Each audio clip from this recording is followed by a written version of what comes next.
Welcome to the very first in-person episode of the Zaddy Zone. We are talking birth, but not just any birth, my personal birth, where I went through 12 horrifying hours Yes, Luke of is contraction. the hero of this story. I am the hero of this story.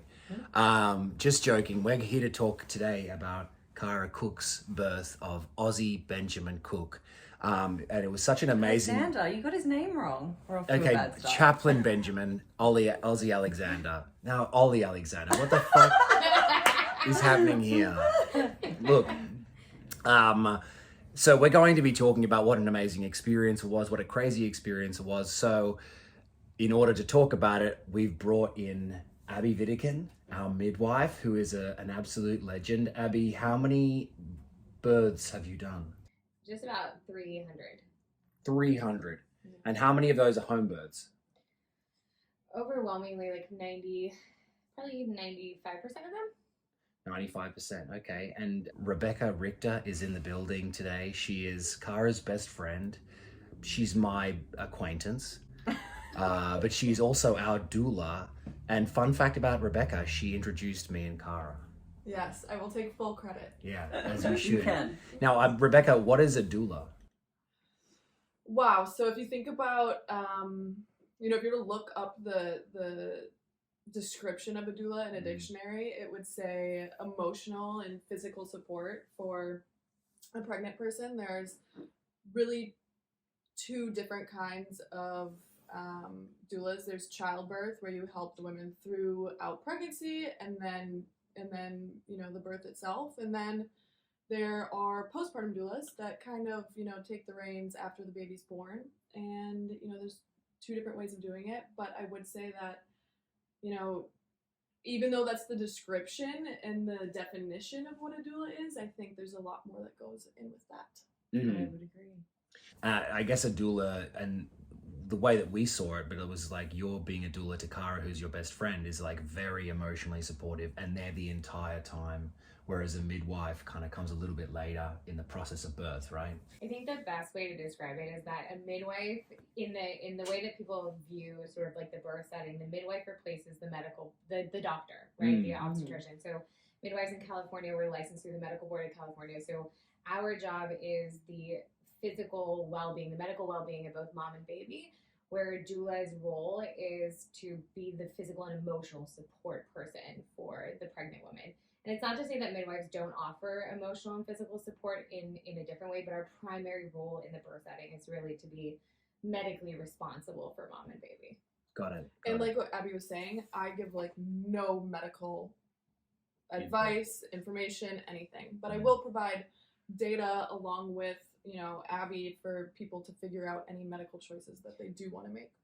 And someone once said to me that when you choose a doula, they should feel energetically like your best friend. So that was really nice, given that Becca was both. Yeah. Yeah. Amazing. And what is your name? Kara Cook, I am your better half and the mother of your children. Yes, we share a vagina. And Kara, fun fact about you, and let's start right at the very beginning. Conception. Of course. It's about you, isn't it? You want this story to be about you? It's half about me, isn't it? So a little bit. The conception of Ozzie was when? Actually, Becca apparently knows that better than both of us do. She's got all the details. Yes. I was upstairs. She's literally been there from the beginning. Mm-hmm. I really have. And I was upstairs. We were getting ready for a concert. And I was like, where the fuck is Kara? And 20 minutes go by. And I'm like, they are in the bedroom. Mm. And then I thought about it. And I was like, they're making a baby right now. Is it really a whole 20 minutes though? 20 minutes at Probably most. a little less. I don't get the whole 2 hour, 1 hour thing. I'm like, who's got the time for that? 15 minutes, In and ideal. out, yeah. Ideal. I agree. 5 minutes of eating, Eating? and then 5 minutes of sucking, and then my 5 God. minutes of intercourse. It's very graphic. Anyway, that's how Ozzie was made. What it was Casey Musgraves. They were going to this concert, And we and were you were dressed dressed up. as like Yeah, these that's- little like city Like space cowgirls. Space cowgirls. It was, and you came down the stairs. You were so hot. That's what gets Luke Cook going. Space cowgirl. Apparently, and it just had to happen. No, but let's go a little bit further in the process. How'd you water break? Again, Luke's the hero of the story. Well, I think so. Friday was our last prenatal appointment with Abby, and she brought Erica. Is it Erica, right? Emily. Emily. God damn it, almost. Emily, who's her assistant, and Emily was telling me that having intercourse really helped her labor start with her children. And so even though it was the last thing I felt like doing, on the Saturday, I was like, okay, let's get this going. Yeah. And I propositioned you for sex, which was easy. Easy. It wasn't even a proposition. It was it was a joy. It was the most heavily pregnant sex we've ever had. It was so fantastic. It was nice actually, because it was like it was purposeful. I was like, this is gonna bring this baby out. Yeah. See, all about you. But it was crazy the amount, and this is gonna sound graphic, but the amount of like fluid that came out was insane. Like we had to send graphic images to Rebecca to be like, what is this? It's not semen. It's not from me. Well, I mean, it was from a mix. It was from both of you. It was from both of us, but mostly from you. Because Rebecca isn't supposed to offer any form of medical advice, I then received the graphic images, the photos, and I zoomed in and carefully analyzed what I thought was semen, and then made sure that the rest did in fact seem like amniotic fluid, as it was not. So I very closely analyzed that photo in great detail. Abby's response was, maybe Luke just hasn't ejaculated in 10 years. No, I said it would only be possible that was not amniotic fluid if Luke had not ejaculated in 10 years, which I knew not to be true because...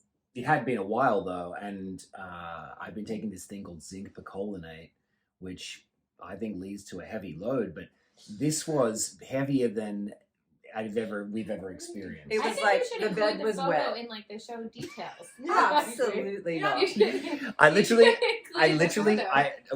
was sending it to the scientist for reference. I wanted to, so I put my hand next to, so just to show them like how big of a whatever this was. I was like, okay, just so you know how big this is. It was huge. I put my hand next to it, which I thought was very scientific in a way. He was going to use a dollar bill. That's what detectives do. Investigators use a dollar bill. It was a lot of fun. It was really so it was clearly, the water breaking. Yeah. Which we found out later was the 4-bag. I didn't know there were 2 bags of water. Yeah. Something good to talk about, because I feel like not many people know about that. Yeah, I was surprised. So we don't know I guess we do know with some amount of certainty, because there was, we can tell about the other bag later on in the story, I guess, but there are 2 layers of the amniotic sac. You have your amnion, you have your chorion, and it is possible for fluid to build up in between both layers of the sac. So there are cases where you see the water, where what's released is the water in between the amnion and the chorion that kind of hangs out underneath the baby's head, what we call the 4-bag. It's also possible to have a high leak in the sac, so essentially they think like a leak further up in your uterus towards the top of the amniotic sac. How would that break, like up the top? So, because it wouldn't be a orgasm, assuming you orgasmed, which I don't know for any amount of certainty, but we never covered that part. That can cause a contraction, fetal movement, like the baby can kind of kick and snag the bag. But any of those things could have led to a small rupture, a small break in the bag, which would have released that fluid. So that you're saying that intercourse is actually super helpful when you are full term and it is time for the bag to break. Yeah, well, so there's multiple reasons why intercourse is helpful, but so one would be that if she orgasms, that it can stimulate contractions to start. The other is that semen has something called prostaglandins in it, which is a protein that helps to actually soften the cervix. But then the combination of the two, the softening of the cervix, the contractions from an orgasm, all of that can help kind of stimulate labor to start. I will say that it does seem to be pretty effective. Yeah. If you do, it's not going to work for everybody, but it does. If the body is ready, it does seem to be an effective method to bring labor on. I also have my own personal theory is that when women abstain from sex for long periods of time at the end of pregnancy, I do feel like they tend to go later. It's almost like the body's meant to have, like it's sex is a very natural thing for the body, and it's almost like women should probably continue that And it throughout makes pregnancy sex for that things to- sex got the baby in there and sex gets the baby out. So we always Like- say the energy that got the baby in is Yeah. the energy that got the baby out. Yeah. That makes sense. Kara, next, what happened? So your water broke, and then how long until like contractions kind of began? So I think it was like 24 hours of like mild cramping. So like kind of like period pain. Mm-hmm. And then the next night, which would have been Sunday night, they started to ramp up a little and feel more like contractions. There was more consistency to them. And then I knew I had to sleep at that point that night because I was like, okay, I'm probably going to go into like proper labor overnight and then I'm not going to get any rest. Mm-hmm. And Becca had mentioned you have to really try and sleep and ignore the contractions for as long as you can. And then it was like 5 a.m. that morning, so Monday morning, that I couldn't sleep through the contractions anymore. So I got up, I watched a film. You were still sleeping, of course. Got up, watched a film. Becca came over at around 10 or 11 or so. And I think by then they had started to kind of be regularly spaced and like maybe like 10 minutes apart, a minute at a time. And enough to like stop you in your tracks a little bit. Like Yeah. no speaking through them, like swaying a little bit, you know, but You were vocal at that point also a little bit. Yeah, at that point it was kind of fun. Like Becca and I watched a film. We watched some ridiculous like Lindsay Lohan Christmas film. yeah, But it was like kind of like we were like joking and I was like, this is kind of fun. And then it like gets not fun. And then like I think we were laughing about it, and then an hour later we look at each other and she looks at me and she goes, "This is fucked, isn't it?" And I was like, I was like, wow, this is really like ramping up and this is not fun anymore. This is fucked. I was like, And this little is did I great. know there was still a lot more of like fucked to go.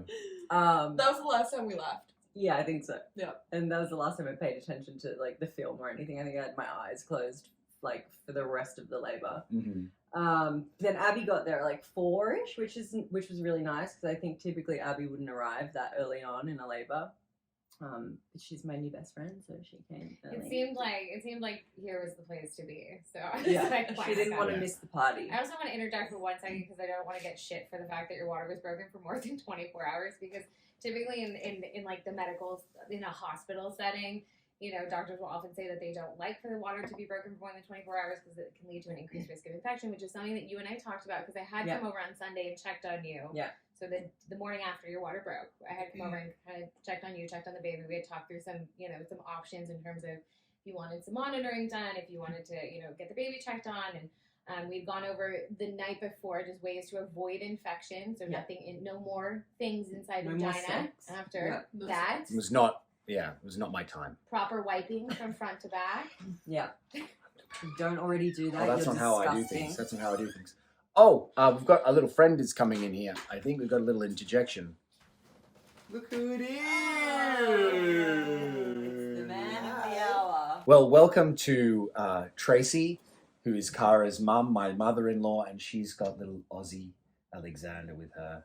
Is he fast? Show them He's your asleep. cute face. He's fast fast out asleep. there. Okay, so Tracy, hi. Hi. We're going to get into what was going on during the labor in just a moment. So we're talking about you were watching a movie, Kara, with Becca. Abby came over at 4. Abby, you don't usually come over and enter the birth as a midwife until later in the process. So normally once like an active labor pattern has been established. So basically when things are closer together, when, mom is really, really going through the motion. So when I walked in, Kara had sunglasses on. She was navigating your living room, and it was very much like a hangout. Yeah. But if you remember, like a few hours later, she went back into her bedroom. Things seemed to get more intense with you. Things seemed to get way more intense. That's usually the time that I would arrive.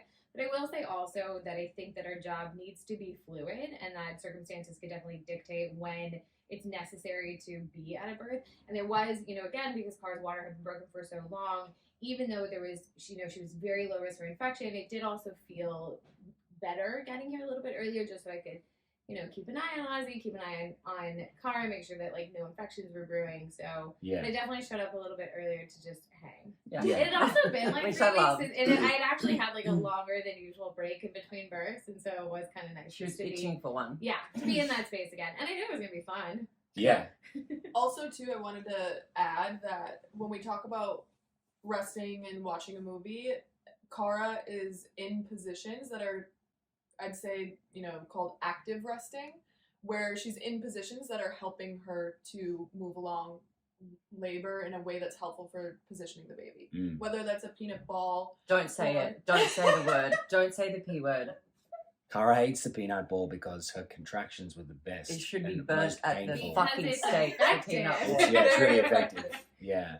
And then what other positions other than the peanut ball? Like you can be bouncing on an exercise ball, like just a regular exercise ball, or sitting in a certain position. Yes, and thinking about posture too. So keeping your hips open and forward so that if you think about, I have a baby and a cervix in the car, but You got a baby right there if you need one. I can't turn him upside down. And we've all got all of you got cervixes. Right?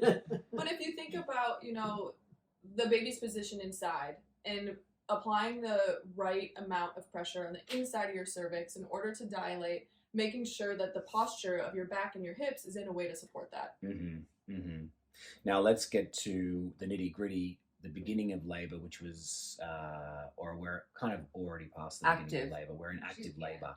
Okay, now tell me just when the contractions were getting thicker and deeper. I think you and I had gone into the room and we were in darkness. Yeah. And the reason we're in darkness, so you can clarify this for me, Abby and Becca, is that like melatonin, like the darkness hormone, increases or helps the cervix dilate or something like that. Is that right? So melatonin is a hormone. It's a hormone that we secrete when it's dark outside, when we want to go to sleep. Melatonin affects the production of oxytocin. So an increase in melatonin can lead to an increase in oxytocin. And oxytocin is our love hormone. It's a hormone we secrete when we hug someone, when we have sex, but it is the primary driver of labor. And so melatonin can sometimes spike or increase the amount of oxytocin in the system. The other thing is like if every other mammal tends to go to a safe, secure place to give birth, right? So I always say, like, if you have a pregnant cat at home, they will often give birth in the laundry room, right? It's usually dark. There's usually piles of clothes that they can kind of burrow into. But if you take that same cat and you put them in the middle of a Super Bowl party, their whole labor is going to shut down. And women, as mammals, we're very much the same way. And so part of, I think, darkness is just feeling safe, feeling secure. It's a more intimate environment. So I think the body relaxes and feels at peace, and it allows for that natural process to occur. Where if adrenaline starts to spike, that can completely counteract the flow of oxytocin and the flow of someone's labor. So many women just feel safer and more secure in darkness. And that's part of why home births can be better. Like a bit of a pro of a home birth is you're in an environment that makes you feel safe. Well, I'm gonna add one thing. I think it's dependent on the person, because for some women, being at home is what feels safe. Yeah. Right? And safety is what makes, good birthing outcomes in terms of like your mental state and what your body is doing. But there are some women who feel safer in hospital. Yeah. So I think when deciding on home birth or hospital, I think having all the information of what happens at those two different places and the differences in those birthing experiences is information that you need to understand where you're going to feel most safe. Yeah. And to piggyback on that, I'm obviously a huge proponent of home birth. It's where I chose to have my children. It's the environment that I feel most comfortable in. It's the environment that I enjoy working in. But I will always tell a woman that she has to give birth where she feels safest. Yeah. And if that is in a hospital, if that is in a birth center, then that's where, whether she acknowledges it before labor or during labor, her body will lead her to the place where she feels safest. And so you never want to plan a home birth if hospital is in the back of your mind as possibly that safest environment, because your body will take you there. Like you will never let go enough to give birth at home if you don't feel safest here. Yeah, that's super interesting. I want to flip it over to Tracy now, because Tracy, you gave birth at home, didn't you? Twice. Yeah, well, I gave birth at home with Kara, and then I went and had my own birthing centre, a home birth, and then as long as everything's fine, you just go straight home. So we have birthing centres in New Zealand and Australia. It's a home birth environment. It's set up right next to a hospital or very close to a hospital to cater for those people who are too far away from a hospital but want a home birth experience. But it's all natural. They don't have any drugs, no epidurals, no nothing. Maybe gas. I had gas with Kara when I was at home, which was fun. But yeah, so I had 2 home births, and my home births were great. Yeah, and I had no problems whatsoever. back in those days, not that it was long ago, I'm just saying, like back in those days, we offered a hospital birth. Like, was it an option to give birth in a hospital? No, where we lived at the time, everybody was having home births. Wow. And I grew up, a hospital was where you go to when you're sick. Mhm. So it didn't make any sense to me to have a baby at a hospital. It made more sense to have a baby at home.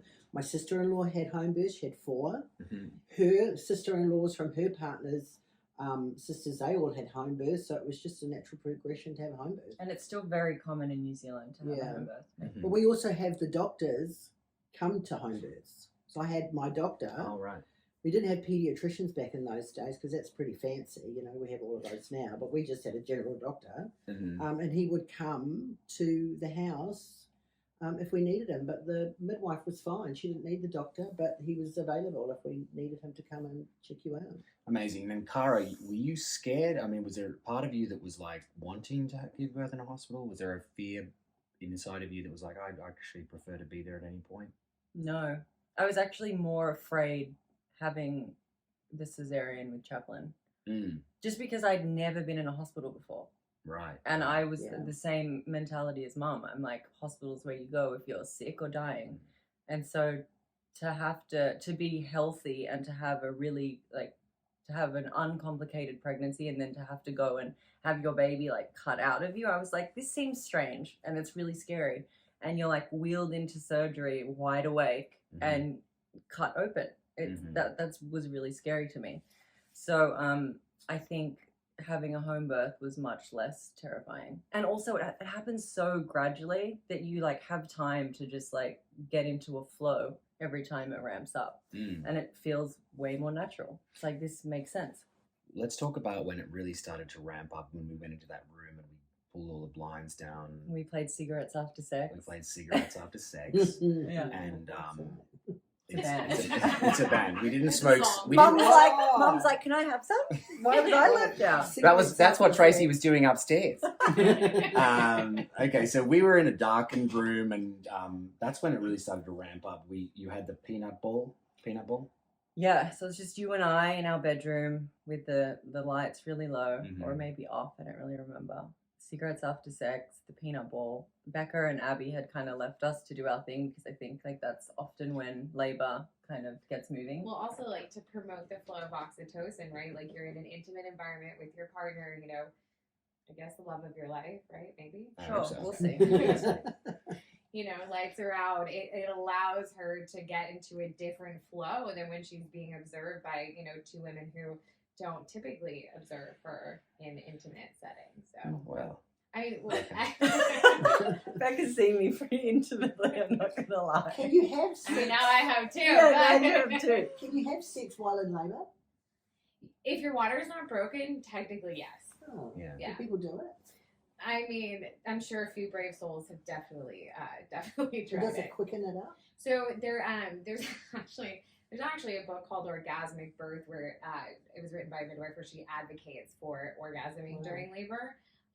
Having been in labor 3 times, I can't say that there was ever a moment where I was like, oh, an orgasm sounds really good right now. Yeah. But there's a whole book and a whole documentary if anybody wants to check it out where you can watch a bunch of women orgasm right before their baby comes. Wow. I remember because my mum was a midwife, and she told me about how a guy was in a hospital birth having sex with his wife, and I go, well, what did you do? And she goes, smacked him away. And I'm like, well, it is weird. I mean, I'm like, it isn't weird that a guy wants to have sex with his wife during labor. It is weird that he's doing it in front of nurses. Yeah. He was probably a sex pest. So let's go to when it really started to ramp up. It was like every 5 minutes we were on the peanut ball. Is that right? I mean, it starts to ramp up when you're in like transition. I honestly like, after we were in the room together, it's very blurry to me. I literally feel like I just went to a different place. Like I had my eyes closed. I just wanted it over from that moment on. So the details are really a bit blurry. Could you describe the feeling to me? Of a contraction? A contraction. I think Mum describes it really well when she says it's like someone trying to fit you through a really small tire. Like a Fit tire. you through a Yeah, small like tire. it's like a squeezing Yeah. Oh, You know so- when you go get your tyre fixed because you've got a puncture, Yeah. and they put it on that machine. Yeah. So imagine that around your waist, and then they're pumping the tyre up, and your stomach's getting smaller because it's squishing the baby down. Oh, I It's see. like toothpaste. The more you squish it, the more the Yeah, toothpaste yeah, comes out. that's a good, that's a good. So the Yeah. uterus at the time that a woman is like ready for delivery is it's the size of so it starts out the size of a walnut Mhm. and then it grows to essentially 500 times its original capacity, and it's a large muscle. So if you've ever had like a Charlie horse, right? Picture like a Charlie horse, the equivalent of that, right? So that's a muscle, like an involuntary contraction of the muscle. But it's also simultaneously, it has two different layers. So it's simultaneously pushing from the top to help bring the baby down lower into the pelvis, but then contracting at the same time. So the contraction aspect of it is like the painful side of it, the uncomfortable side of it, but it's also that tightening sensation simultaneously happening. Yeah. But it's an extremely large muscle when all of this is happening, which is what makes it so much more uncomfortable. It's very intense, yeah. It's very It's, I mean, it's the most painful thing I'll ever feel. It's definitely painful, not gonna lie. Yeah. Well, I remember you feeling it, doing a contraction, and in a break, I asked you like, "What does that feel like?" And you go, "It's like really bad period pain." I'm like, "I'm no closer to understanding." You'll what never that feels understand. like. Yeah, And you're I'll lucky never you don't know. understand. Yeah. So, and then I think from there we went in, like we were transferred from the bed on the peanut ball to, I think you were over to the bench. And whenever you had a contraction, I would squeeze the top of your hips together. I kind of like, I didn't have the technique and I learned it. Becca came and helped me at one point and did it. And then Kara goes, "Look, just do whatever Becca just did. That's what you're going to do from now on." And then from there we went to the shower. You felt like you wanted to be in the shower. Yeah, I think from that moment on, I was kind of moving from the shower to the toilet, back to the bed, back to the wardrobe that I was standing over. Because at that point, water felt really good. I'm gonna add one thing too. There was one point, sometime around here, where you looked at me and, or maybe it was like an hour before we got to this point, but you looked at me and you're like, "Wow, it's just really like me figuring out how to get comfortable." And I remember looking at you and being like, "Yes," and not only that, but like listen to that. Listen to what feels comfortable. You're gonna be moving a lot, and a lot of it is intuitive movements that, like, you know, your baby Ozzie is helping you figure out for him to get out. And so I think it was an important part for you to realize that and understand that, for you to be able to like not think about anything and like, you know, have the support around you to support you getting into a position that's comfortable for you, but like now that you had realized it, you have to think about it less.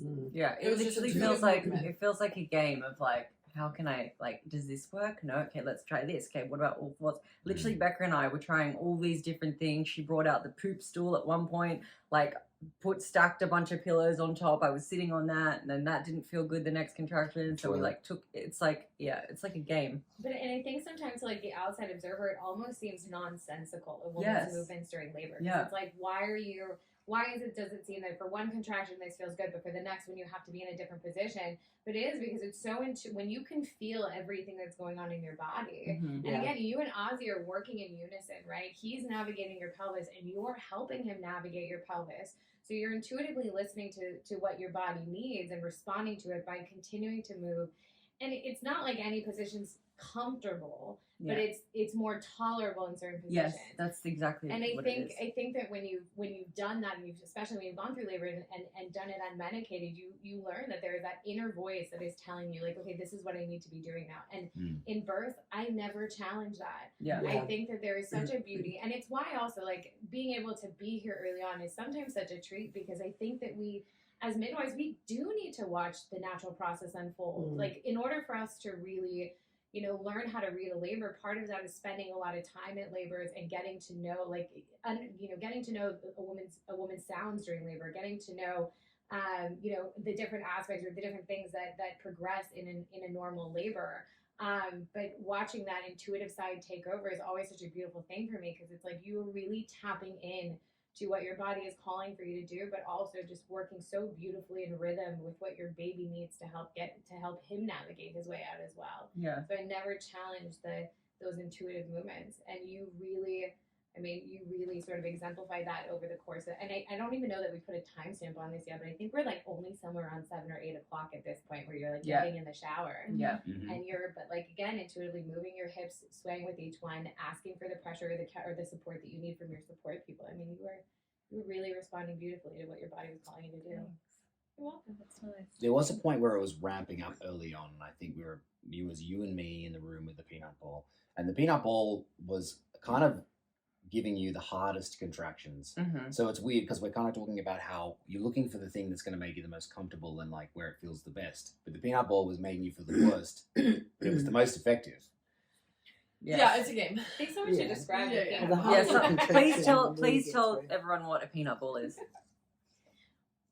Well, so a peanut ball, it's the same material as like a yoga ball or an exercise ball, but it's shaped literally like a peanut.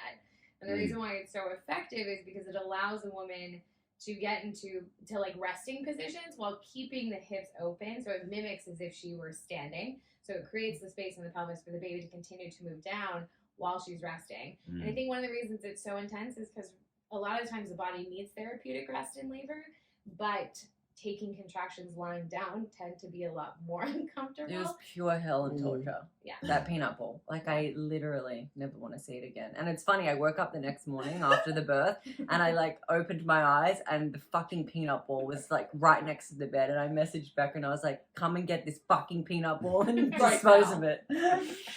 I was like, I don't want to see it ever again. Amazing. But didn't you end up using it for comfort a couple of days after you had? Never. I'm I sure took you it. did. Did you I take it? sprinted No. over Yeah. for other reasons, than the peanut ball to just come and check on you. Yeah. But I came over and immediately took it. And Yeah, I was like, I need it gone. I can't look at it. it was gone. So I think around about this time we filled up the pool, and we filled it with warm water, and I got in with you, and it was around about this time that it was just you and I in the pool for a long time until that water started to get cool, and it wasn't an enjoyable time. It was quite frustrating for you, I think. Yeah. So the first time we got in the pool, I think I was just like expecting it to be quicker from that moment on. Yeah. I was like, okay, we're almost there, and I This is felt where it like gets funny. I felt like I was in the pool for like a really long time and like nothing was happening, and I was just like getting frustrated. And I remember like opening my eyes at one point and there was no one in the room. And I remember just saying, where the fuck is everyone? Well, I was behind you. You were there, but like, We were right outside the door. I was like, where's my We were midwife? Where's literally my right doula? all of it. We heard this. I was like, where is everyone that's supposed to help me get through this hell? Yeah. I was like, what are they doing? Just like out there having a fucking party? I was pissed. And so then I think they had heard me because I really yelled it. And they came back into the room and I just remember saying to Abby, like, why can't I push yet? Why can't I push yet? And Abby was like, I didn't say you couldn't push. Like, do you. Like, if you feel the urge, like, push. And I just remember being like, oh, okay, well, that makes sense. Like, why am I, then that's part of like midwifery care is like giving the bodily autonomy back to the woman and being like, just whatever you feel is like happening in your body, go with it. There's no like prompting from anyone outside of you, which I forgot in that moment when I yelled at Abby. And I was frustrated along with you. Oh, we cackled. Yeah. Yeah. We were like, Yeah. oh, we should probably go in there and check on her, but we laughed. I was frustrated. I remember being frustrated along with you. I remember like being like, where the fuck is everyone? Like, are we paying these women? Like, what's going on? Give us our baby. And it did feel like once we were on that peanut ball that everything was just going, and then everything just slowed down and got, whatever. Yeah. And it felt like it was like, guys, could you do something to help this move? And it's like there was nothing. It was just like, you just got to go through this. Yeah, Like, that's the thing. There's no way out but through, right? But also to Like- back up a little bit, you got in the pool the first time, Yeah, and they got out. and then you got out. So that conversation about the when can I push hadn't happened yet. that was the next There one. was okay. about 2.5-3 hours before Wow, that yeah, happened. sketchy Yeah. on the details. But part of the reason, and Abby can talk about this too, but like you guys had made so much progress alone that sometimes when you're at a point, and Abby can go into this further, but like when there's a room of people watching you, Mhm. right? there's benefits to us literally hiding behind the door. And so I remember you getting in the tub the first time. You almost actually seemed frustrated in the tub, and I do think that there is a too early point to get into the water. And I was obviously very hesitant to do any vaginal exams. Not that I think vaginal exams are necessary, but I think that we were kind of just letting your labor flow because your water had been broken for so long that I didn't want to start the clock or introduce any form of outside bacteria. And so when you initially asked to get in the water, I thought it was a great time. You seemed to be really cranking. And then I said to Becca that we should probably leave the room because you had made your first initial jump really into like shifting into this really beautiful active labor pattern was when it just been you and Luke. Yeah. So it's like, okay, we've been in here helping her for the last few hours, like we with positional stuff in and out of the shower, like Becca was in the shower, Luke was in the shower here, but we were all kind of standing around for a while. Let's leave and see what happens. See if we can make that next shift into like transition, which is usually defined as like 8 centimeters closer to the finish line, really. And let's see if like us being out of here actually helps kind of crank things up. Yeah, and that makes sense to me now, and it made sense to me pre-labor. But like in labor, I was like, I just wish there was someone here telling me like how much longer. Not that you could. No, but and that's because you can't. How are you to know? But I'm like, tell me how much longer. How many more contractions? I need to know exactly when this is gonna fucking end. Like, but but you asked me. I think I yelled at you. How much longer? That was like, I think that was like peak frustration. No, peak frustration was the second time you got in the pool, but it was a frustrating time getting out of the pool, waiting around for a little while. You got back in the shower, you sat on the toilet back to front. Right. You decided like gravity was going to help because you got back out of the water. Yeah. And then, and my job changed. I only had one job. My job was like pressing like this against the hips. And then all of a sudden it began to be like, put pressure on the middle of your lower back and press down. And it kind of changed a little bit a few times, like, and Becca said, that's a good sign. That means that like the baby's coming or the baby's shifting. And there's like, it needs different things. There he is. It was this thing that I was pushing against. And okay, so let's go to the second time that we get into the pool, which is really like, we must have been in there for, it felt like 2 hours. Well, so first we put her back on the peanut ball. Yeah. Oh yeah. I said, you're really going to hate me. Yes. But I really think the last thing you need to do is get back. And this is where I normally pull out the peanut ball, is like what seems like that 9.5 centimeter mark, like right before, like you're just finishing off. For anybody who doesn't know, you dilate to 10 centimeters typically before pushing. So you're just finishing off that last bit of dilation. And I was like, Kara, I know you're going to fucking hate me right now, but I really think this is like the last thing you need. And I think once you're done, you're going to be like, it's just going to be smooth sailing. So we got you back. And in my head, I was like, liar! like a fucking champ. Like a champ. You're like, whatever it takes. Yes. Like, fine. And you got back on the peanut ball. I don't even know. Like 20 minutes? No. I don't know if you knew this because everybody was there and then it was me and Kara for a second. And she literally kicks the peanut ball after like 1 or 2 contractions, and she's like screaming at me, and I was like, girl, I get it. I was like it's gonna help you, but if you don't want it, I was like, I'm here for you. You do you. Yeah. And then that was the end of the peanut ball, and she was like, don't tell Abby. Well, 2 contractions is good. Yeah, I was like, I did It enough. Yeah, I was over that peanut ball. I think at some point with that peanut ball, or no, it was a few of those contractions on the bed, you, me, and Becca were on the bed together, and we were all making the sound of contraction together. Moaning together. And at one point, I wanted to crack the joke, because I cracked a few jokes throughout it, were very like tame. I really wanted to crack this joke, and I didn't. But I was like listening to, like, we were all moaning together on the bed, and I was like, this is what a threesome with Becca would be like. Because we were all like, on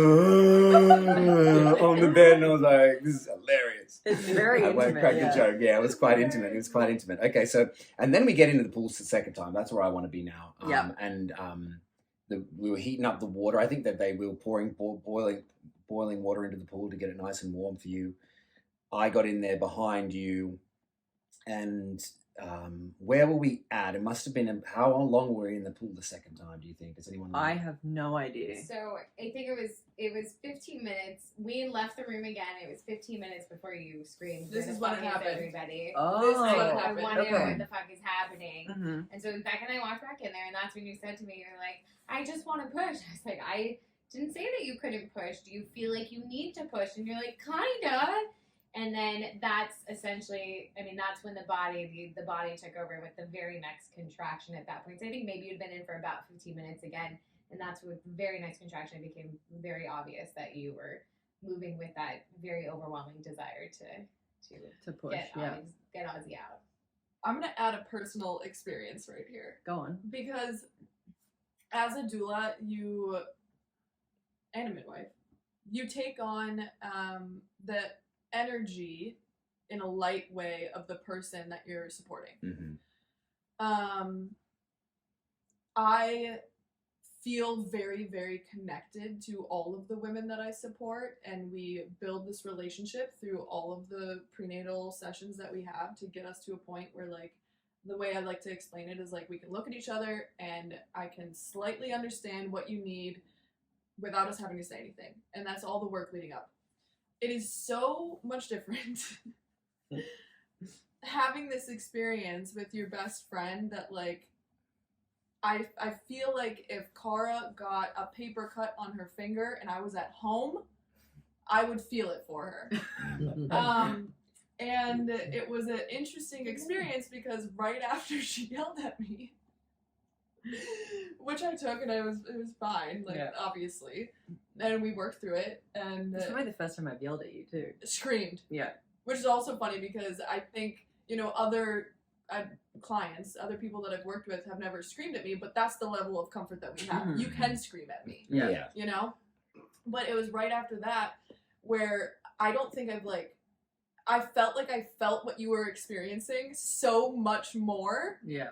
And I had to go sit in the other room for a second, and Abby looked at me and she's like, "Are you okay?" I was like, "I think I just need to take two for a second." And I just need a sat in break. the room, and then seconds later, "Where is everyone?" I was a monster. I actually said to both Abby and Becca after the birth, I was like, was I like a monster birther? Because I felt like I was a monster to everyone. Like, I felt like I was awful. I was yelling at everyone. I felt like I was like animalistic and like louder than any other like birthing person they've ever been with. But they were like, no, you were fine. You're Yeah, totally okay. fine. You were, I And thought But in the moment, I was like, oh my God, I'm being a monster. But Yeah, when you screamed for us, when we were in the other room and you were like, "Where the fuck is everybody?" You were in the last bits of labor, right? Yeah. We called it transition, and transition is marked by so much uncertainty, and you have so much going on in your body. Your contractions are virtually on top of each other. You're really feeling how, like, the baby descending into your pelvis. I mean, it is chaotic in your mind and chaotic in your body, and so that like, where the fuck is everybody feeling is so common. Like, people want to look around and feel the safety of their team, and knowing that, like, in all the chaos that's happening inside, all the turmoil that's happening inside, like, the safety of their team is surrounding them. And so I get it. You're like, you know intuitively that you're at the end, and you need to know for certain because everybody's now back in the room with you and, like, waiting for him to arrive. Yeah, that's exactly right. Plus, it's also Kara's But it personality. was hilarious. It's also my It's personality. also her personality. Her personality was that whole process. Yeah. Everybody's Yeah, you different, can't but hide. You can't hide in labor. It's You're very vulnerable. This is exactly who I am. Yeah. And I need people around me to tell me how much longer. And I think that's the good thing about home births. You can be more vulnerable than in a hospital. Yeah. You can do whatever you want. You can be angry. You can cry. You can scream. Can I just say something? My youngest daughter had a birth in a hospital, and the nurses told her to shut up because she was screaming so much that my granddaughter's head was stuck in the birth canal for over an hour. Mai actually thought she was going to die, that she was screaming. They didn't give her any epidural, no nothing, and it dislocated her hips. So she then, God love her, for the second child had a home birth because she just didn't want to have the experience of a hospital birth again. Yeah. And the midwife promised her, if you do everything I say leading up to the birth, like all her care, you will have a beautiful home birth. And she did. She did, yeah. I was there for and that. it was like 3 hours. Yeah. And she had a beautiful home birth, and I'm so proud of her to go and have a home birth with no drugs, having had that experience at a hospital. Yeah. And not all hospitals are going to be like that, but that's what happened to her. Yeah. And it was very sad. Yeah, unfortunately, it's not at all an uncommon experience where I do get a lot of second-time birthers who, for one reason or another, had a traumatic first birth experience, and sometimes it's you know, the nursing staff. There's actually a popular TikTok video going around right now where a bunch of labor and delivery nurses at a hospital in Atlanta were talking about the ick factor in their jobs, and so they're essentially complaining in this video about what patients ask of them. Anything from like, oh, when the partner asks for too much water, and all you know, very normal things. very normal things. Very, right? very Like, normal water, you're- like right. As a nurse, like your job is to really serve your patients, and so like water should be the least of your concerns. But and the hospital had to address it, but obviously, you know, it sort of kind of ignited this firestorm of like, yeah, this is why more often than not, especially now, there was a CDC study released just recently that showed that there was a 30% increase in home births just in the last. So from 2019 to 2020, there was a huge jump, mostly because of COVID. But since then, we've seen a steady increase, and a lot of it just has to do with the things that people unfortunately experience in a hospital. You have very taxed nurses and a tax system, and not a lot of autonomy. You know, being told to shut up when you're literally in the throes of labor.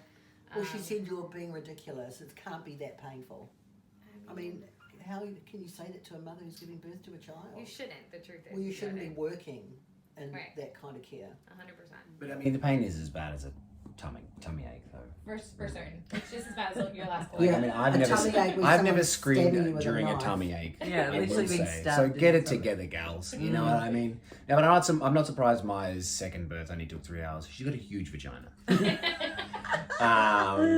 Shout outs to Maya, Kara's sister. Oh my God. So let's. Okay, we're at the pushing phase. Yeah. Let's go to there. What was that like?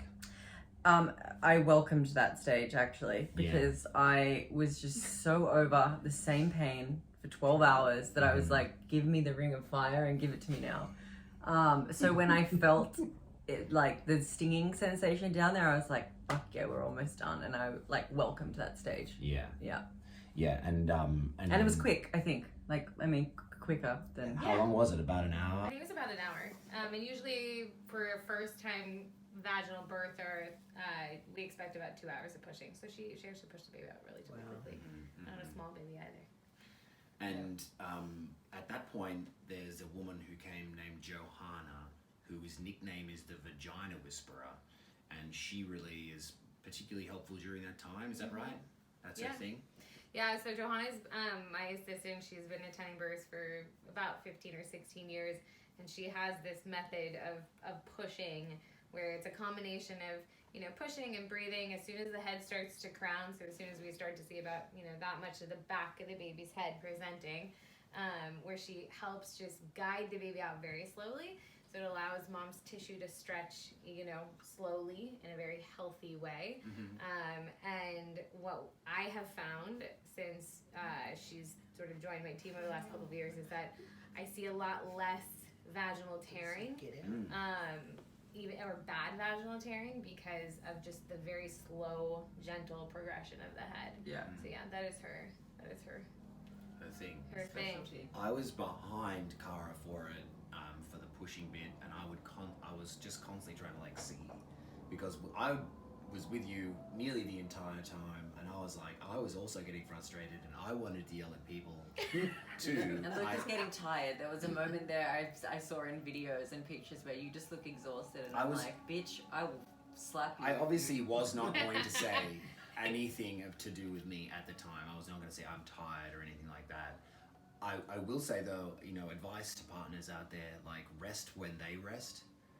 Like if your partner is like in between a contraction, they're resting, you should too, because kind of like it is more than an average day's work for you. Like it is fairly laborious, not anything like the person who's going through it, but see how careful you've got to be when you talk about this shit. Like you really don't want to say that it was hard for you. No, you But get I think it's good advice to rest when it's time to rest. Okay, so we see the head coming through, and I really want to get into detail on this, Abby and Becca. I don't want to shy away from what happened. Okay. So at some point we've got the head coming all the way through, and I see that there's Johanna, Abby, everybody's there, and we're constantly checking you guys are constantly checking the computer. It's like he's really starting to come out now. And you guys are constantly checking the computer. The heart rate monitor, you mean? You were doing that, but also you're looking for time. Yes. Yeah. What's going on there? So, if I remember correctly, so his head came out pretty easily. And then, so you birth the head. There's these cardinal movements of birth where, so the head comes and then the baby naturally rotates to the side. So when the head comes, the head is usually facing mom's rectum, so looking down, and then the baby will rotate to the side so that they're facing mom's leg. And that's lining the shoulders up with the widest diameter of the pelvis, right? So it's allowing the shoulders to kind of easily pass through the pelvis. So Ozzie rotated, but then with her next contraction, the next push, the shoulders didn't come right away. So she gave, 2 or 3 pushes, and we saw no forward progression of the shoulders. So at that point, we, in some cases, there's a clinical, clinical difference between what we call sticky shoulders versus a true shoulder dystocia. Sticky shoulders is just kind of when the shoulders get stuck and it takes a little bit of maneuvering to get the baby out. A shoulder dystocia is when the shoulder, could be the anterior shoulder, so the front shoulder that's presenting, or the posterior shoulder, could be different depending on which way the baby is. One of them is stuck on the pubic bone. And that is considered, an obstetrical emergency because we now have the head that is out and the body that is still inside. And because the head is out, blood is essentially being trapped in the baby's head. So things aren't flowing the way that they need to be. In Kara's case, I don't remember it taking very long. I think we did essentially one maneuver, freed the shoulder, and then Ozzie was born. But the reason we check times is because we have to note the length of time between the head and the body coming, and the length essentially of the dystocia. Because for that amount of time, the baby's body isn't oxygenating properly, and so we have to kind of keep tabs on how long, because we only have a certain amount of time before it becomes, a very like a true emergency, a more complicated situation. But in Kara's case, Ozzie came very quickly after maneuvers, so it didn't take very long for him to come out. But then, you want me to continue on? I'm just interested in what the maneuvers. I don't think we did much. We just, I don't think. Got me to pull my legs up. So the first maneuver is something called McRoberts, where we just hyperextend the legs back. So she pulls her legs really far back. I'm literally holding my knees. So that's all I think that was all Kara had to do. Yeah. And then. What's that called? The McRoberts? The McRoberts. That's how he was conceived. The McRoberts? Yeah, you holding your knees. I wonder who McRobert is. He's a doctor. Oh. Good old McRobert. He's a doctor. He's good at the conception the maneuver. and at the labor end. Yeah. But tell me a little bit about that maneuver bit. So McRoberts is just you hyperextend the legs backwards, which essentially opens up the diameter of the pelvis wider, which creates more space for the shoulders to come. So again, Kara didn't need much maneuvering. There are other maneuvers that we could try if that hadn't freed him. But it was enough to just be able to kind of pop his shoulder underneath the front part of her pelvis. So the anterior shoulder, kind of pop it under, and then I believe he came with the next push after that. Yeah. Wow. Yeah. And because he'd been in the canal for so long, he hadn't taken a breath, or there was no oxygen. Yeah. Please tell So me at about that point, Ozzie's out. We bring him out of the water, put him up on Kara's chest. And all babies get 1 minute to start breathing. There's something that we call out at 1 minute. It's called an APGAR score, where we assess the baby's appearance, we assess the baby's heart rate, and then we score them based on that APGAR score. And that's always done at 1 minute, because essentially he's never had to breathe on his own. He's always gotten oxygenated blood through his cord, but he's never actually he's never had his respiratory tract have to kick in. Actually, I worked for a midwife who had been a midwife for 40 some odd years early on in my career, and she had always said that waterborne babies should actually get 2 minutes. Because they're born under the water, they don't have the benefit of starting to breathe when only their head is out. They really don't start until they're out of the water and into this atmospheric pressure. So in Ozzie's case, he just didn't. I also had a short cord, right? And You was did wrapped have, and it was. I think it was wrapped around his neck one time, and it was a little bit on the tighter side, so sometimes that'll impact it. And you did have a short cord, so we didn't have a lot of slack, so sometimes that can impact it.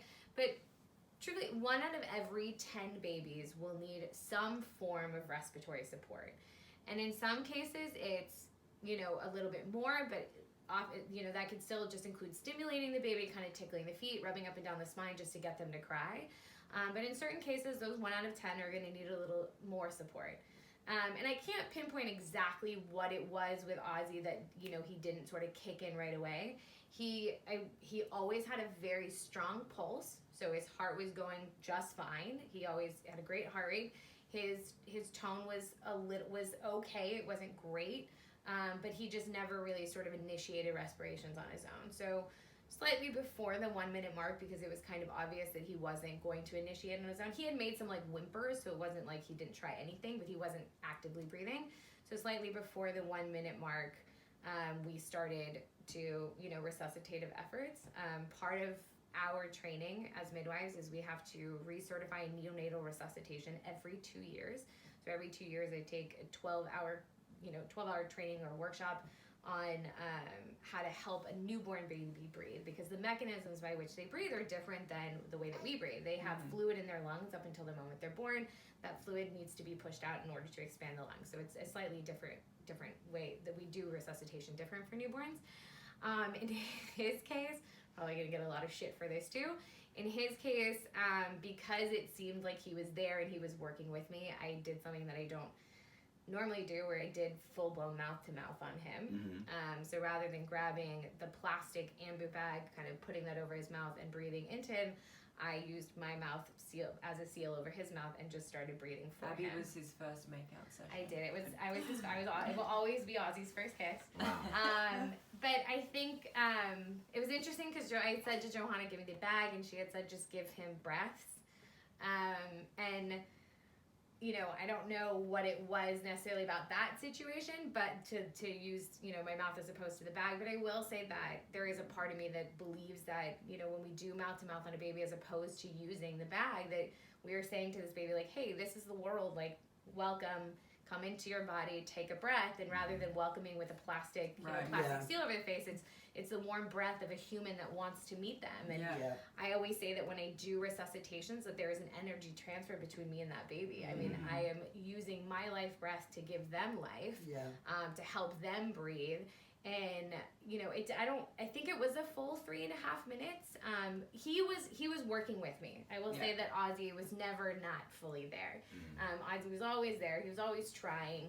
It just, you know, he was stunned, or the impact of the shoulder dystocia kind of just delayed things a little bit for him, but he was always there. He was always present. He was always working with me. You were all also so cool, calm, and collected that I, for not 1 second, was like worried. I was more just like shocked that he was out. I was like, thank God that is over. But you guys just made it so like calm. It was just like, okay, this is normal. But I think that's actually an important element of my job. I do, if there is a skill that I'm very comfortable with, it will always be neonatal resuscitation. Like, I think I'm very comfortable helping a baby come to, and maybe again because it is the way I feel about it, where there is this energy transfer going on, and you know, I literally feel like I am giving whatever life I have to this child. And so, but I think that when you make an emergency out of everything, you're elevating the energy in the room to a place it doesn't need to be. And I think in a lot of situations, that's what causes trauma for women. Well, if that was a hospital, he would have been whisked off to the NICU straight away. So in a hospital, to hold him or... in a hospital, to do resuscitation, they actually cut the cord, which is always interesting to me because the cord is the baby's lifeline. Up until the moment that cord stops pulsing, it is sending oxygenated blood into your baby. And so even though he is not breathing, as long as that cord is intact, he is getting oxygen through his umbilical cord. So it's not like Ozzie was ever oxygen deprived. It's just at a certain point that cord is going to stop providing enough oxygen, and so he needs to start breathing. And that's why we help. You know, that's why he needed to start breathing. That's why we have to resuscitate. But yeah, I mean, there is a picture that Becca shot that I think is a great photo. Oh, you're holding out on me? So yeah, she sent it to me, and I love it because I think that it is sort of it's home birth at its best. It highlights like what we do and the way that we do it. And again, it's not, I wouldn't always do it that way, but it just seemed fitting in that situation. You can do it for my children. I'll give you the reason. Just put my mouth on their mouth and just in your vagina. I want to see the picture. I mean, they didn't have I will. There oxygen bottles in the old days. I mean, they would have had to have done a lot of things. Yeah, and so apparatuses. but I think that it's important that we don't elevate like the energy in the room. We don't get scared. Like if you remember, I would say to you guys like, hey, just talk to him. Like welcome Ozzie, and I remember Rebecca really loudly like calling his name. Like, hey buddy, we're so excited to meet you. I remember the two of you guys talking to him because it's like that's how you get a newborn to come into his body. That's how you welcome a baby into the world, not by cutting Slapping them him around. whiskey. Well, once upon a time, And they'd he smack their bums. Yeah, Wouldn't they turn them upside but down I and still, smack I mean, their we bums? didn't smack No, him, but at the we, hospital we they like do tickle that. his feet. We massage the back of their spines. We definitely do things to try and stimulate them to wake up. But he needed a little bit more than that. I have Yeah. a question for you. Oh, Yeah. sorry. I remember because I was a little bit more conscious than you. You were done. You were like finished. But I just remember to get quite real. Ozzie floating to the top of the pool. He didn't float. He came up and he was just limp. Yeah, and 3.5 minutes is a really long time to have a limp baby. Like, I mean, like for the parents. Like, I know you guys know exactly what you're Right, doing. and then, but I think so. So it was delivered onto your chest, and I was right behind you, and I was looking down at him, and Johanna was flicking his feet, and you were rubbing him, and you were saying, talk to him, guys," and you guys were calm, but I was like, I even though you were calm, I could still tell like it was like we're in action stations. Like this isn't. We're calm, but we need to move. And then like he got tipped upside down, some water came out. We maybe put the plastic up briefly.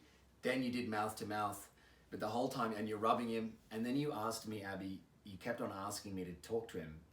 And I thought it was a little bit because you could see that I was freaking out. So I connected with you at one point because if you remember, I have Ozzie. So Ozzie's cord is not very long, and I'm leaning over the tub. Kara is more below me, and you're almost in the light. Like you and I are like at eye level with each other. And I looked at your face at one point, and I could see panic written all over it. Which again is why like it is important to me to stay calm because one, I'm going through mental steps in my head. I have to remember my counts. I have to remember how much I'm inflating his lungs. There's things that there's steps that I have to go through, and so for me to remain calm, hopefully is showing you like, hey, I am not scared. I know that he is going to be fine, and so like you feed off my energy, but. Yes, I could tell. I can actually still see your face in my head. It was like your jaw was tense. You were definitely you were shocked. You were definitely in like a bit of a panic state. I was also more concerned about you than I was about Ozzie. 100%. Like I wasn't concerned about Ozzie at all. I didn't even think about him. I was like, oh my god, Luke. I was like. And I've done, I've had, again, and I'm more concerned for 10% of all babies, right? That's the amount of times that I'm going to have to do this. And Yes. so it always is dad. Yeah. Because mom is in this euphoric bubble of having, like, she's in an oxytocin high, she's on this birth high. And so mom very rarely sort of sees, like, really is feeling and absorbing what's going on. Rebecca and I did a birth once with a much more complicated resuscitation, and I'll never forget that while I was resuscitating this child who for about 2 minutes I wasn't really sure was really working with me, I had a bag on her and eventually ended up also doing mouth to mouth, but I remember the mom, they didn't know what they were having, and the mom's like, what is it? And she's like asking me, and in my head I'm like, your kid's not fucking breathing right now. Like, I don't know what it is. Like, I'm not concerned with that at all. But she was like, and she went to look while I was resuscitating this baby. It was like, holy shit. Like, clearly doesn't, like, no, like, she wasn't grasping fully what was happening. And so that is my experience often where, like, mom is still, like, in this other place and dad is, like, in, like holy shit, what is happening with my child right now? Yeah. Yeah. And then once he did take his first breath and started to cry, we know he's good. Yeah. Right? That's when we know he's good. And then So we still assess. We still continue to check and Of just make course, sure, yeah. like, because he still has to clear. Essentially, when you do resuscitation, you're inflating the lungs to push the fluid that they have in there out of their lungs, right? So at that point, I've helped push the fluid out, which is allowing him to expand his lungs, and then he can start breathing on his own. So I've done half the job for him, but we just make sure that he's continuing to do what he needs to do and clear the rest of it. But at that point, Ozzie was great after that. Yeah. And then how does it feel as for you guys when you've finished the job like that, or you've still got a few things to do, but how does that feel? Do you feel an overwhelming sense of achievement then? Or like, I mean, I know you do it all the time, so it's like a hard question. I don't know. Like, what does it feel like? I mean, I think there's a sense of relief. Again, having worked with babies that were definitely actually more compromised than Ozzie, I don't think that there was ever a moment where I was like entirely unsure that he was going to come around. I knew that I was working with a baby that was working with me. But there's definitely just a sigh of relief. I think mostly for you guys though, where it's just like, okay, like, great, their baby's fine, he's crying, like they can sort of like let go of whatever tension they're holding on to or whatever stress they now have in them, and he's fine and he's going to be fine. But yes, there's always, I think there's I remember very early on in my days as a student having to be involved in a very rough resuscitation, and I remember saying to myself, well, at least I didn't shit my pants and hide in the corner, right? Yes. Like you have to be able to like face the hard shit. And so at the end, I'm like, okay, great. It's another resuscitation where I didn't shit my pants and stand in the corner. So I guess I can continue. I can continue on with this profession. Shit the pool. Shit the pool. With me in it. Yes. Did you? You said I did a little poop. I don't even remember. I would like to add too, I feel like being able to witness midwives do their thing so many times in such a beautiful human way, I rarely ever am concerned about what's going on. And I feel like the more I see every single time that we work together, my trust and love and admiration grows every time. But as that continues to grow and that trust goes deeper and deeper, and like my awe for what you guys do expands, I like worry almost not at all. And like, I never. And I will say, because he had to be resuscitated, I trust Abby even more because of that experience. Like I would, and midwives, like so much more because of that experience. It's just like restored my faith in like natural birth. And because, But I think it's also important to speak to like the relationship that we develop over the course of your pregnancy. The average OB appointment is 5 to 7 minutes long. Yeah, I know. I went through 5 that to with 7 my minutes first. long. That's it. That's how much face-to-face time you spend with your doctor in the average appointment, where by the end of your pregnancy, we had seen each other 12 times. We our over prenatals 12 were like hours. Of 2 hours face-to-face long. time The sometimes. first hour was just us like catching up and gossiping. Can I ask you a question, Abby? Yeah. What would you look for in a midwife? It's so funny. So I've never had to. So my aunt is a midwife. She's been a midwife for 20 years, and so I never have actually ever had to interview like my own midwife. It was always just a given. She would be the one to catch my children. No two ways about it. I think that, I think very much the same way that you spoke to like hiring a doula, where you should feel like you're in the presence of someone that you could be friends with. I do think that's important. I think that over the course of your pregnancy that there is a certain rapport and a level of trust and a bond that you want to develop with this person, because again, you're going to be in situations like that with them, and you want to trust that at the end of the day that person's going to show up for you and they're going to show up for your baby. So I think that speaks volumes, just in terms of like, making sure that you have sort of an emotional connection with someone. Birth is a highly intimate experience, and you want to be selective with the people that you choose to be with you in that experience. I think, qualifications matter, obviously. Like, I think you want someone who has a certain level of experience, although, it's not to discount that new midwives can be great midwives. But I think ultimately you should really feel like you're sitting and having a conversation with someone that you just like talk to forever. Because in the moment you want to have a firmly well-developed relationship with the person that's going to be assisting you. Yeah. I agree. And someone who works under pressure like you.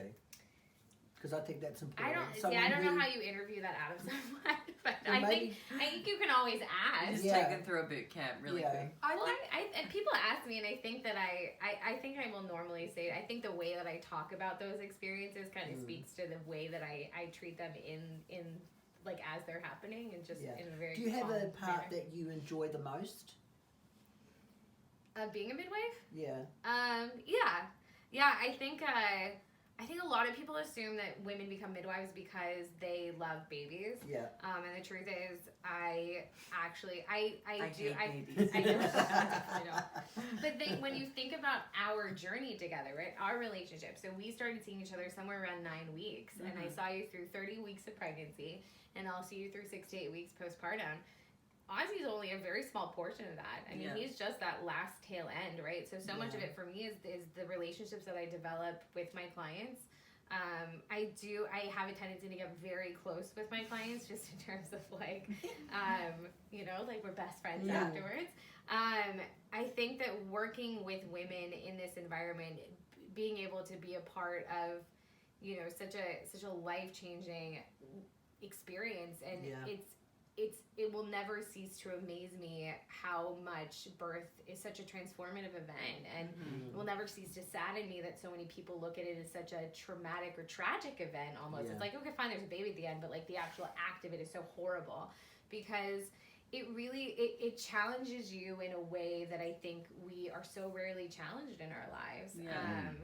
But I think working with women, especially from like all different walks of life, getting to meet women in the most interesting of careers, I think that's probably what I value the most. Why you should be a midwife. That's right. Yeah. That right there, not the fact that you want to, see a baby at the end of it. That journey that you just said.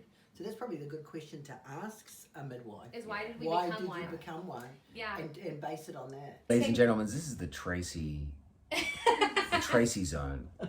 She's literally taken over this podcast, as she often takes over a night of drinking. If you ever have a friend over and Tracy's nearby, she'll drift down the stairs wearing a kimono, pour herself a wine, and take over the entire night, as what she's done with this podcast right here. So let me take it back.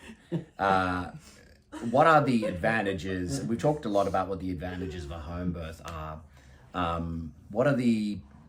What are the cons of anything? Like, are there cons? I mean, so there's always going to be women that risk out of home birth for medical reasons. So there are women where it's just not safe to give birth outside of a medical setting. So certainly those women should think otherwise or choose otherwise, I guess.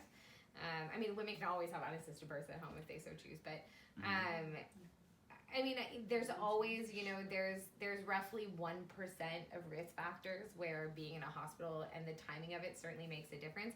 But I don't know, outside of, in LA, I don't think there are many cons, because like you guys live 7 minutes from a major medical facility. And in most parts of the country, women drive over an hour to get to a hospital. And those hospitals don't even necessarily have on-call anesthesiologists or on-call obstetricians there 24 hours a day. Where with us, it's like if we have to transport to the hospital in an emergency, we're 7, 10, 15 minutes from a hospital, and they have on-call OBs and on-call anesthesiologists. And if you needed to be wheeled in straight into a C-section, you would get into a C-section faster than, let's say a woman in Nebraska would. Yeah. So in LA, I don't know that there are many cons, because again, like we could get to major help so quickly, faster than most women in this country could, that I don't see a con, unless you want an epidural. If you want an epidural, you're screwed at home. And Becca, question for you. What do you think has been taught to people about birth that needs to shift?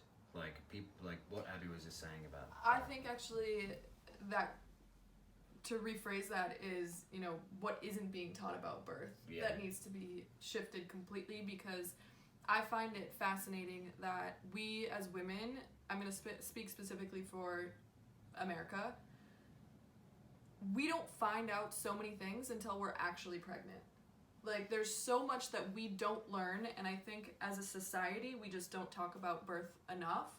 That's why I really love midwifery care and home birth, because those get to tell stories of just straight physiological birth, where people can actually learn what's happening. So I feel that, like, there's just such a lack of information. There's also people that, get to the point of being pregnant and they don't, I'm not saying this is a bad thing, but they are not doing any research, and they just go with the flow. And what the flow has been in America for the last 100 years has been over-medicalized,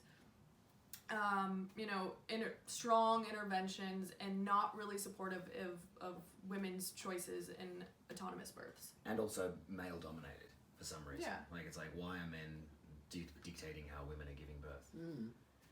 I think we also we're conditioned even as teenagers now to not trust our bodies really. Yeah. So very few girls or women are taught about what their cycles mean, what the different phases of their cycles are, what signs are their bodies showing them that they're in different phases of their cycle.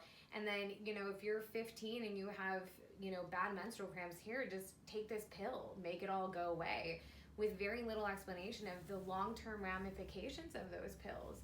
And then, you get to a childbearing age and it's like, okay, well, how do I get pregnant? And you, at that point, you've had a period for 15, 20 years, but you have no idea when to try, what your cycles mean.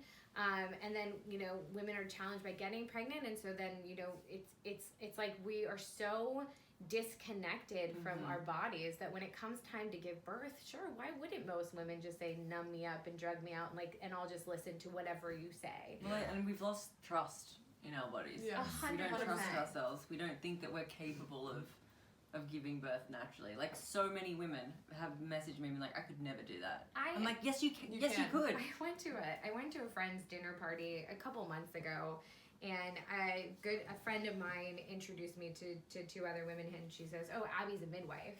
And I spent the next 30 minutes listening to these, what they described as less than great birth experiences. And in one case, she called it traumatic. And she said, I would love to have a home birth. I think it would just be so great, but I don't know that I can handle the pain. And when I hear things like that, I think it makes me sad in so many ways that we, again, are so conditioned to think that birth is somehow this challenge, this thing that we can't possibly do without medication, without drugs. And I'm not saying that every woman has to. I think it's more so the mindset that you can't possibly achieve it. You can't accomplish it.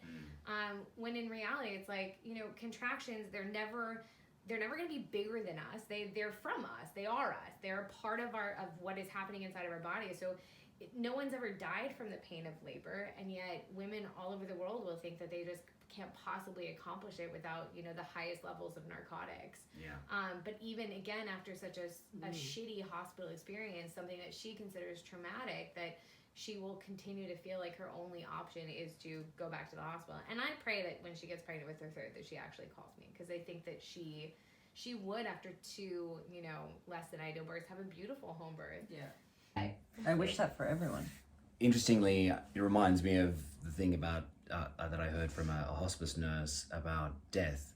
And it's like we always spend our lives in our last few days and weeks trying to fight death rather than just accepting it for as it comes. And our body has a natural progression to death. And it sounds like it's the same for birth. Like, you don't have to, there's something very natural happening to you that, like, if you trust your body, like, it will take care of you most of the time. But I just want to go back to the birth, the moment of the birth, because I think there was something so cool in there that I want to talk to Kara about. Kara, at some point you said, I can't do this. In fact, there was a number of times where you said, I can't do this.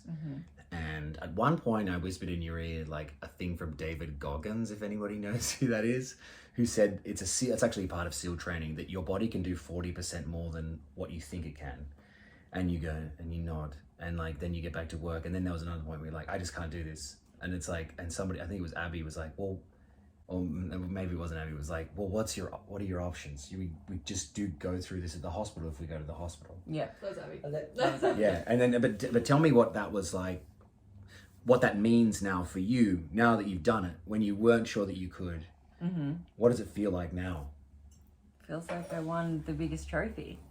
I mean, it feels great, to go into something that I was confident about it going in, but of course there are doubts. You're like, shit, am I actually going to be able to do this unmedicated? So to be able to do it and to come out the other side, you're like, I'm a fucking champion. Like, it feels great. It feels incredible. You are a fucking champion. Are you single? You want to make out? You're very attractive. Shut up. I've had so much fun talking today. We've gone way over time, and I just want to say thanks so much for joining us here on the Zaddy Zone. It was really eye-opening, This is enlightening. a full couch. Yeah. Sorry, we should ask Ozzie. Have you got anything to say? Good. Yeah, good. Not a public speaker like his dad. There you are. So thank you so much for joining us, Abby, Rebecca, Tracy, Ozzie, Kara. Thanks, Luke. Welcome. Thank you.